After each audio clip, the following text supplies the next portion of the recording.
Bismillah ar-Rahman ar-Rahim. In the name of Allah, the Compassionate, the Most Merciful. To all of our viewers out there, Assalamu alaikum wa rahmatullahi wa barakatuhu. May the peace and blessings of God be upon all of you.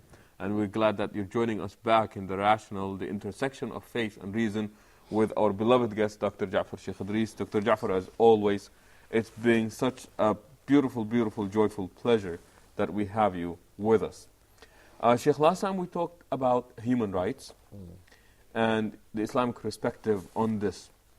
Another aspect of Islam that maybe people, our brothers and sisters who may not be of the Muslim faith, do not necessarily understand about the nature and the dynamics of Islam, is that every time we speak about Islam, we say Islam is a way of life. And they see that there is no dichotomy or there is no rift between that which is personal, that which is religious, that which is political, and that which is spiritual.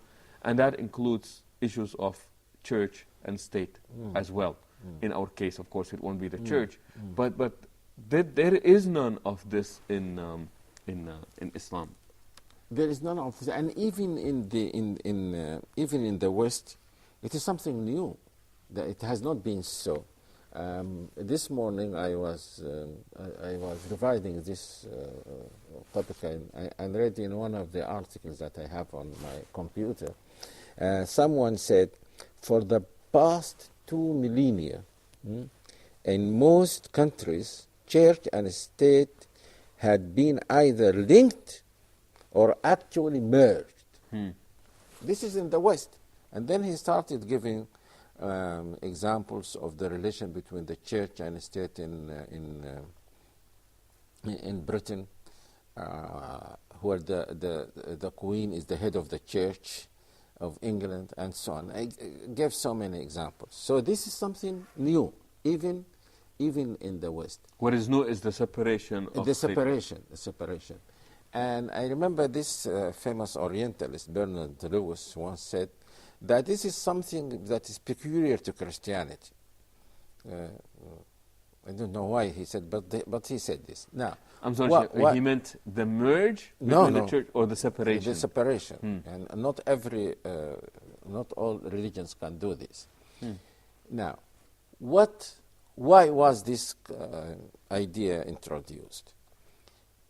Again, it is because of something in the history of religion in the West. There were so many conflicts between religions, and once people of a certain religion come to power, they persecute others. For example, if they are Catholics, they persecute Protestants and force them to become Catholics. If they are not, if they do not become Catholics, they kill them. Also, this is what they did with Jews and Muslims in Spain. So they said, why not leave these religions outside politics, give each religion the right to, people who belong to each religion, the right to exist, to worship as they do. But when we come to politics, let us come just as citizens, irrespective of our beliefs. And let us have a system that is neutral among religions. It is not Christian, it is not Islamic, it is not, and this will solve the problem of the conflict. But the problem was, and is a logical one, there in fact, this is something just imposed on religions. In fact, no system of government that makes laws can be neutral. It's impossible. Whether the system is based on Islam or Christianity or Judaism or secularism or communism or whatever, if all the laws are made according to that ideology, then it necessarily there will necessarily be conflict with other ideologies. So the idea of having a system of government that is neutral among all religions is completely false. Many people in the United States tried to find justification of this, and there was no justification at all, because this is something that is logically impossible. It would have been possible if the domain of the state was different from the domain of religion. This is a domain, and this is another domain. They are different. So the state can be neutral among these different domains. But the problem is that there is an intersection between the two. What do you mean? They overlap, partially or wholly. For example, every religion has something to do with what people as a community or as a group should do. And this is what the state does. The state says marriage should be according to this or these laws.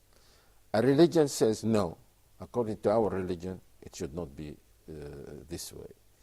One religion says that people should be educated in this way.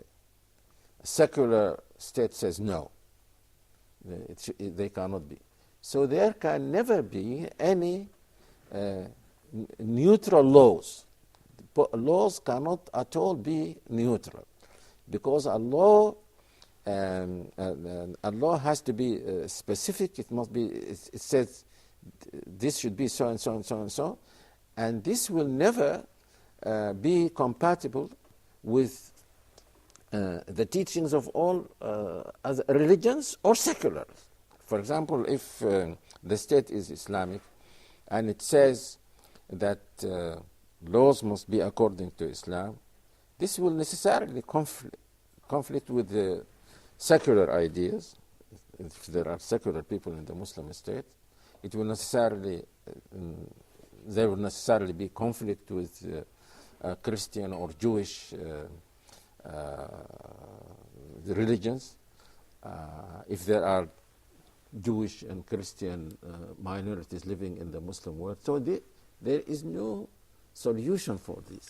I'm sorry, Sheikh, but isn't the idea that we will put these laws as biased as they may be, but we will also make sure that people who do not necessarily adhere to these beliefs or ideologies will not be jeopardized or lose their rights as a result? Okay, this is what Islam says. But then you cannot say that it is neutral. The problem is about the neutrality. You are claiming that we are all citizens, we are all equal, and we have a system of government that is completely neutral. Everyone has a right that like the other one. And now you say no.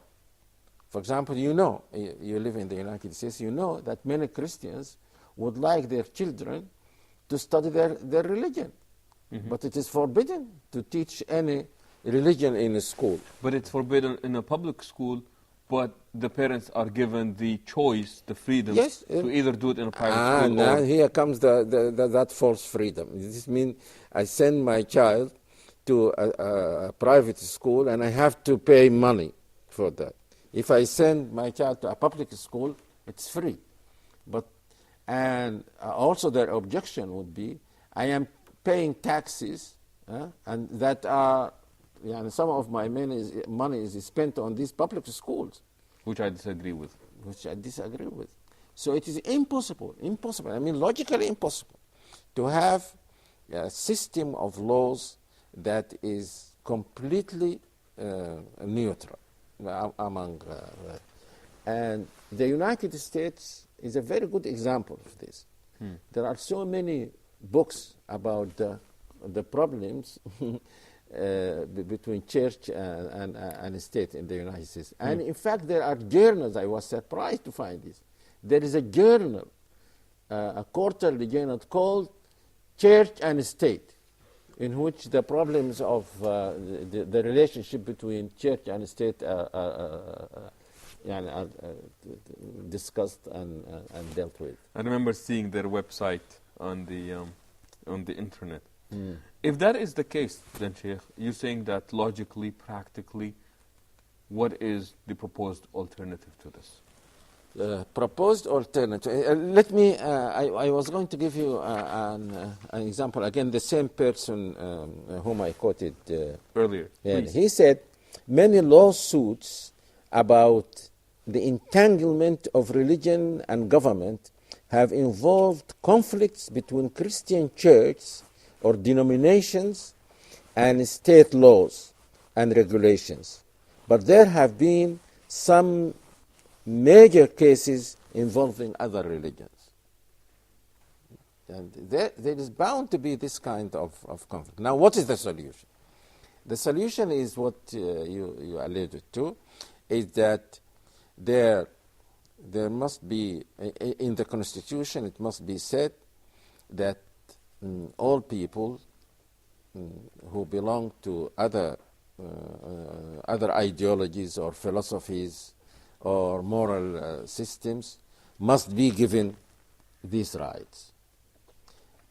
And I used to say to some people that in fact Islam gives minorities of this kind more rights than secularism gives to religious people. Sheikh, as you know probably, that is a statement that really needs to be not only defended, but as you would require, we would want to see some evidence for making such, if I may say, a blunt statement. But please hold on to that thought. We will take a short break and we will be back with Dr. Jaffar. Stay tuned, please.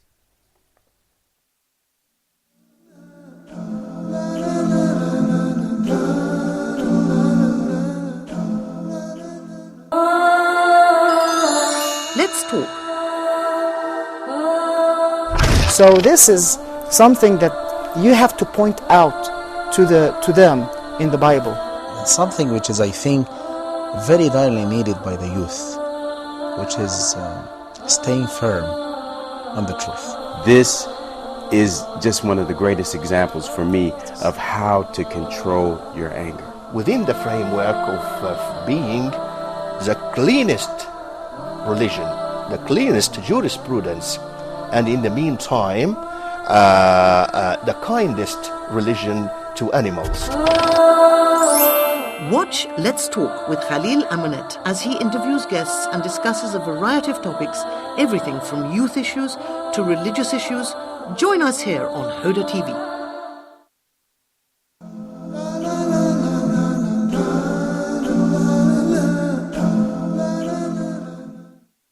Assalamu alaikum wa rahmatullahi wa barakatuhu. May the peace and blessings of God be upon all of you out there, and thank you for joining us back again, The Rational, the intersection of faith and reason.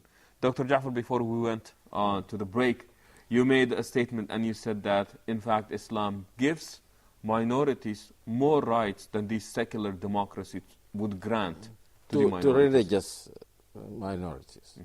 Oh, you're talking about specifically religious minorities? I don't know, because there are no secular minorities now. I don't know what would be their ideology. But let us talk about religious minorities. Please. What do religious minorities like Christians and Jews have in Islam? They have the right to build their own places of worship. Of course, they have this right also in the West.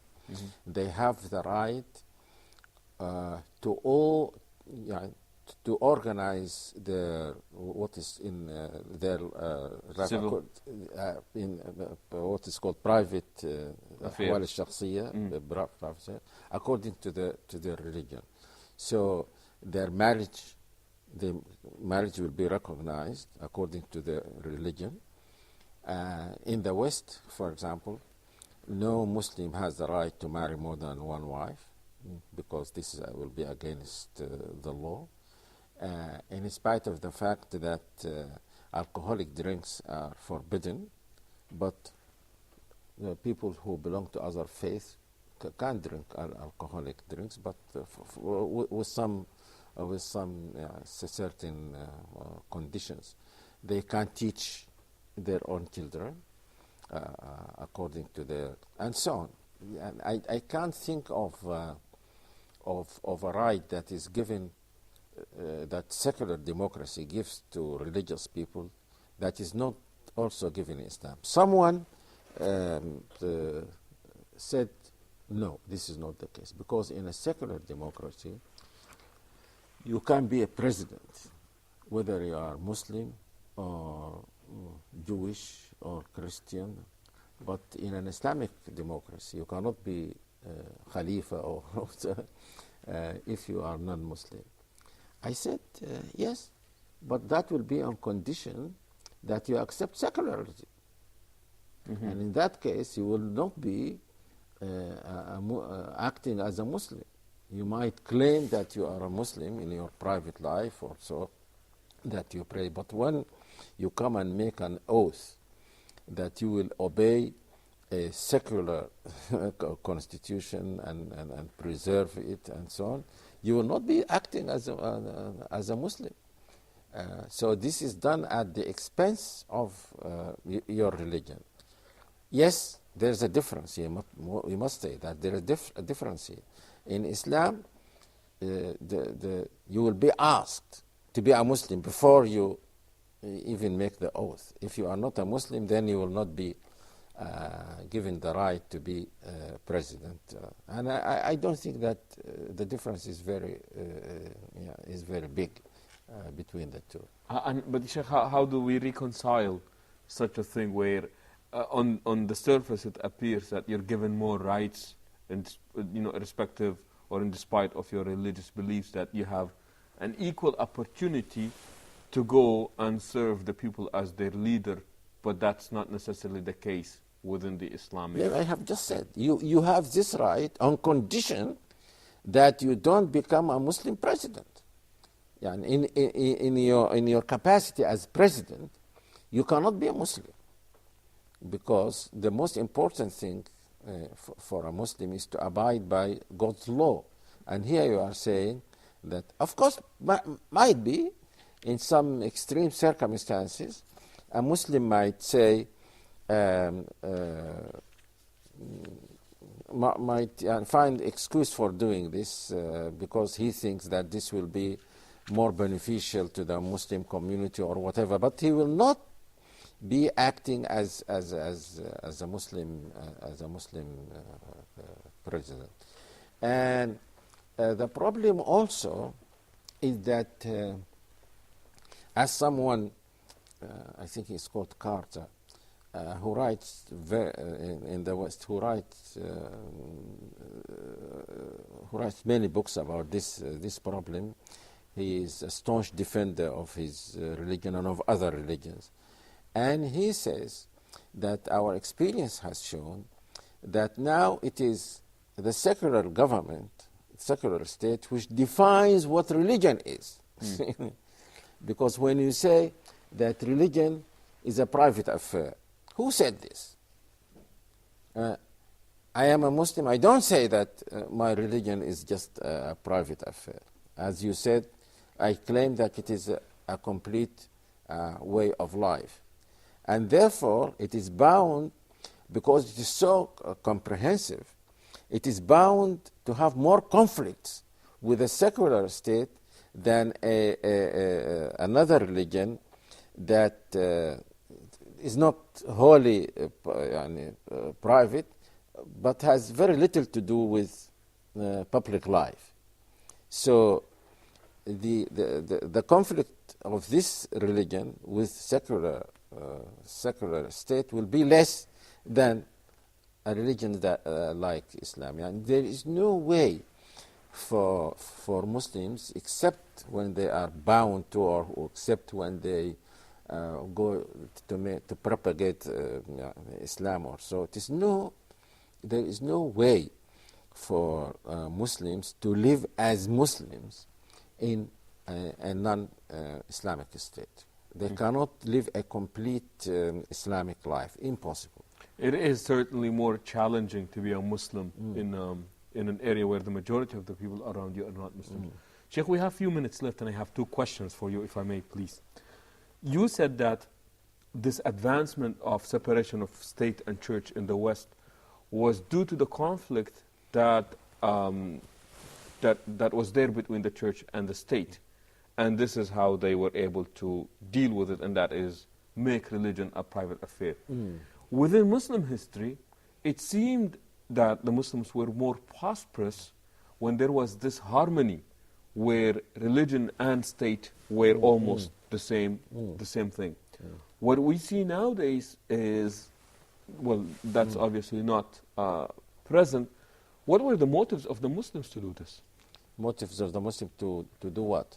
What were the motives of the Muslims to separate church and state? Aping the West. Because you see, many people now think that to live a modern life, your model should be that of the West. And they don't distinguish between what factors made the West prosperous or advanced or so.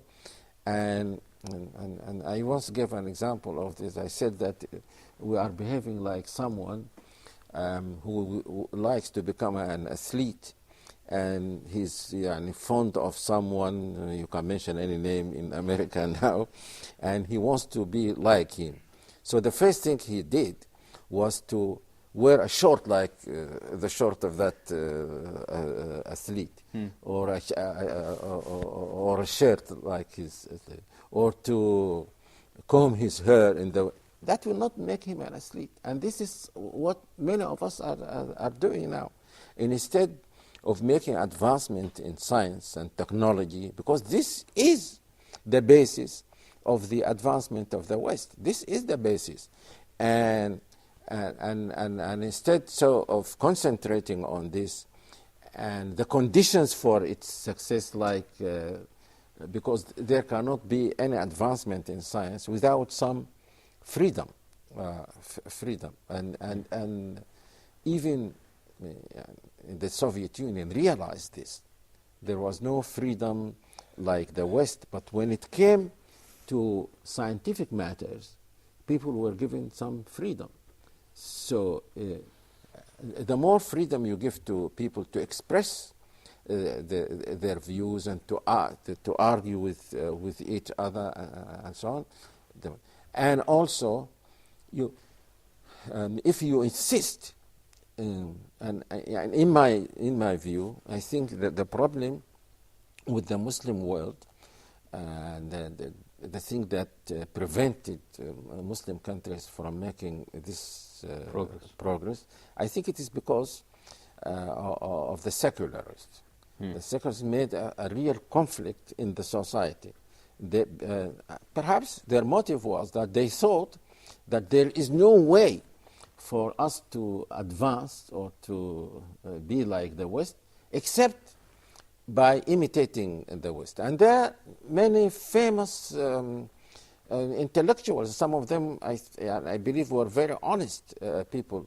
One Egyptian philosopher whom I used to like very much, and I used to disagree with on certain issues, and I was glad to hear when I came here last time that in the last years or months of his life, he changed completely and spent all his time reading the Quran and so on. That is called Zakaria. What is called him? I hope I would remember his name.